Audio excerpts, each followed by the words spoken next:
Jubilee Hills by election ప్రచారం రోజు రోజుకి హీట్ పెరుగుతోంది. గెలుపు కోసం మూడు పార్టీలు చెమటోడుస్తున్నాయి. తాజాగా నేటి నుంచి సీఎం రేవంత్ రెడ్డి ప్రచార రంగంలోకి దిగుతున్నారు.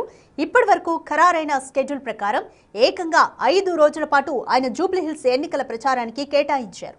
ఒక సభతో పాటు రోడ్ షోలను నిర్వహించనున్నారు. ప్రచారం సినీ కార్మికుల అభినందన సభతో మొదలు కానుంది. Telugu film industry employees federation 24 కార్మిక సంఘాల ఆధ్వర్యంలో యూసుఫ్గూడ పోలీస్ గ్రౌండ్స్ లో ఈ రోజు సీఎం రేవంత్ రెడ్డికి అభినందన సభ జరగనుంది. ఇక జూబ్లీహిల్స్ నియోజకవర్గ పరిధిలో సినీ కార్మికులు గణనీయ సంఖ్యలో ఉన్న నేపథ్యంలో ఇక్కడి నుంచే ఆయన ఎన్నికల ప్రచారానికి శ్రీకారం చుట్టనున్నారు.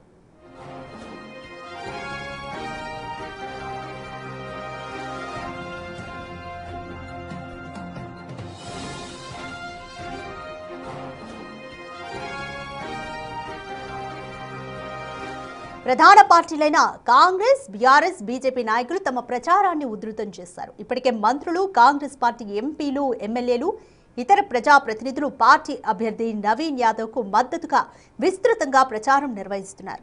సీఎం రేవంత్ ఈ నెల 31న వెంగళరావు నగర్, సోమాజిగూడ డివిజన్లలో, నవంబర్ 1న బోరబండ, ఎర్రగడ్డ డివిజన్లు, నవంబర్ 4న షేక్పేట 1, రహమత్ నగర్ డివిజన్లు, 5న షేక్పేట 2, యూసుఫ్గూడ డివిజన్లలో ఆయన రోడ్ షోలు నిర్వహించనున్నారు.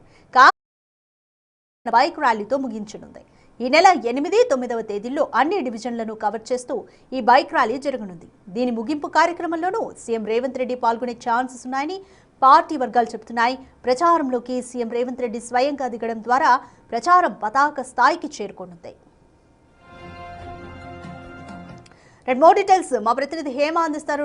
హేమ, జూబ్లీహిల్స్ ఉప ఎన్నికలకు సంబంధించి సీఎం రేవంత్ రెడ్డి స్వయంగా ప్రచార రంగంలోకి దిగుతున్నారు. సో స్కెడ్యూల్ ఏ విధంగా ఉంది? మొత్తానికి జూబ్లీహిల్స్ పైన ముఖ్యమంత్రి రేవంత్ రెడ్డి ఫోకస్ పెట్టారు. ఇప్పటికే వరుస రివ్యూ మీటింగ్లు, మరొక వైపు ఎవరైతే ఇన్ఛార్జ్ మంత్రులు, ఇన్ఛార్జ్ నేతలందరితో కూడా బ్యాక్ టు బ్యాక్ మీటింగ్స్ ని నిర్వహించారు.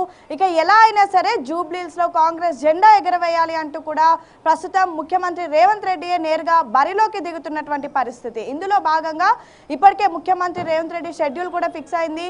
ఈ నెల 30 తారీఖు, 31వ తారీఖు మొత్తం జూబ్లీహిల్స్ నియోజకవర్గంలో 7 డివిజన్లు ఉంటే అందులో మొదటి విడతలో భాగంగా 30వ తారీఖున 2 డివిజన్లు, 31వ తారీఖున మరొక 2 డివిజన్లు, అంటే మొదటి విడతలో భాగంగా మొత్తం కూడా 4 డివిజన్లను కవర్ చేయనున్నారు. అనంతరం మరొకసారి నవంబర్ 4, 5వ తారీఖున కూడా ముఖ్యమంత్రి రేవంత్ రెడ్డి ప్రచారం నిర్వహించనున్నారు. ప్రచారంలో భాగంగా మరొక 3 డివిజన్లు కూడా పర్యటించనున్నారు, ప్రచారం నిర్వహించనున్నారు. అయితే ఇదంతా కూడా ఇప్పటి వరకు కూడా ఫిక్స్ అయిపోయినటువంటి షెడ్యూల్. కానీ మరొకసారి నవంబర్ 8, 9వ తారీఖున కూడా ముఖ్యమంత్రి రేవంత్ రెడ్డి బైక్ ర్యాలీ నిర్వహిస్తారు అంటూ కూడా ప్రస్తుతం వస్తున్నటువంటి వార్తలు. అయితే దీనిపైన ఇప్పటి వరకు అఫీషియల్ గా సీఎం టీం నుంచి ఎటువంటి కన్ఫర్మేషన్ కూడా రాలేదు. మరొక వైపు ఈ రోజు సాయంత్రం మొత్తం యూసఫ్గూడలో ఉన్నటువంటి 24 క్రాఫ్ట్స్ కి సంబంధించినటువంటి కొంతమంది సినీ కార్మికులను, సినీ కార్మిక కుటుంబాలు కలిసి ఒక ఆత్మీయ సమ్మేళనం ఏర్పాటు చేశారు. ముఖ్యమంత్రి రేవంత్ రెడ్డిని అభినందించేటటువంటి సభని కూడా ఇటు యూసఫ్గూడలో ఉన్నటువంటి పోలీస్ గ్రౌండ్స్ లో ఏర్పాటు చేశారు.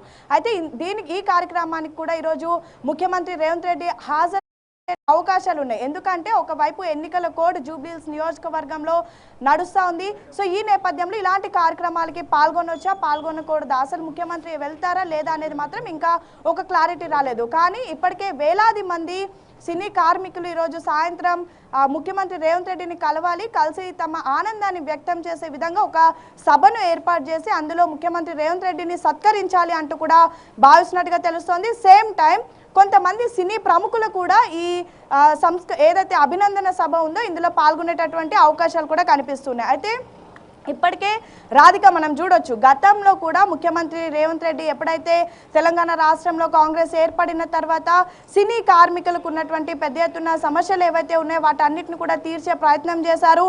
గతంలో మూవీకి సంబంధించినటువంటి థియేటర్స్ ఆక్యుపేషనే కానివ్వండి, లేదంటే టికెట్ రేట్స్ పెంచడమే కానివ్వండి, లేదంటే చిన్న సినిమాలకు స్క్రీన్స్ అందుబాటులో రావడమే కానివ్వండి, పెద్ద సినిమాలకు టికెట్లు పెంచడమే కానివ్వండి, సేమ్ టైం సినీ కార్మికులకు ఇచ్చేటటువంటి సంక్షేమ పథకాలే కానివ్వండి, లేదంటే వాళ్ళకు కనిపించేటటువంటి భరోసా కానివ్వండి, ఇలా అనేక కార్యక్రమాలు, అనేక ప్రోగ్రామ్స్ కూడా సినీ కార్మికులకు నిర్వహించినటువంటి సిచ్యువేషన్ మనం చూసాం. సేమ్ టైం లాస్ట్ టైం ఎప్పుడైతే ప్రొడ్యూసర్స్ అంతా కూడా కలిసి ముఖ్యమంత్రి రేవంత్ రెడ్డిని కలిసి తమకు ఉన్నటువంటి సమస్యలను కూడా చెప్పుకున్నారు. సేమ్ ఆంధ్రాలో ఏ విధంగా అయితే టికెట్లకు రేట్స్ పెంచాలి అని భావించారో అది కూడా ఇక్కడ నిర్వహించాలి అంటూ కూడా కోరారు. సో వీటన్నిటికీ సంబంధించి ప్రస్తుతం ఒకవైపు సినీ కార్మికులంతా కూడా సినీ ఇండస్ట్రీ అంతా కూడా ఆనందం వ్యక్తం చేస్తున్నారు.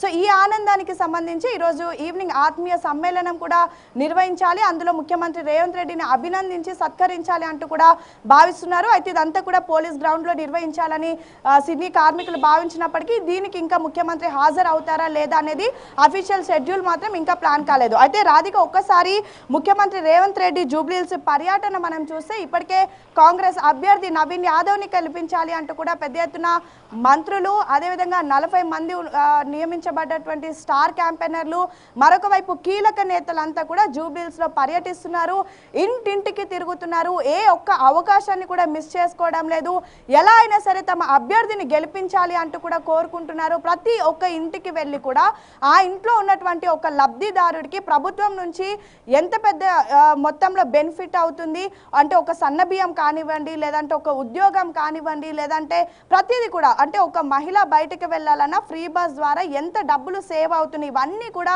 క్షుణ్ణంగా ఎక్స్ప్లెయిన్ చేస్తున్నారు.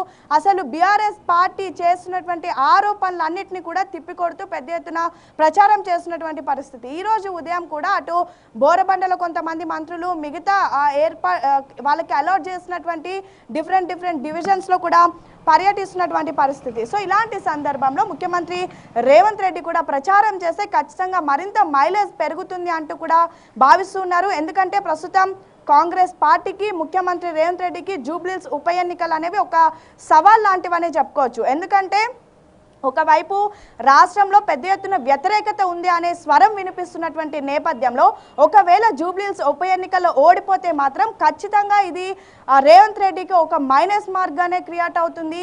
ఇది ఆయనకి పెద్ద ఎత్తున ఒక నెగటివ్ క్రియేట్ అవుతున్నట్టే.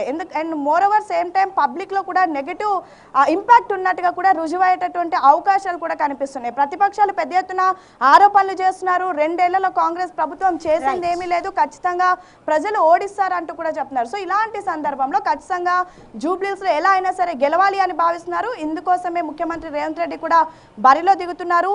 అక్టోబర్ 30, 31 తారీఖు, నవంబర్ 4, 5 అండ్ నవంబర్ 8, 9 అంటే ఎండింగ్ ప్రచారం కూడా ముఖ్యమంత్రి రేవంత్ రెడ్డి తోటే ముగించేటటువంటి అవకాశాలు కనిపిస్తున్నాయి. Radhika, thanks for the update Hema.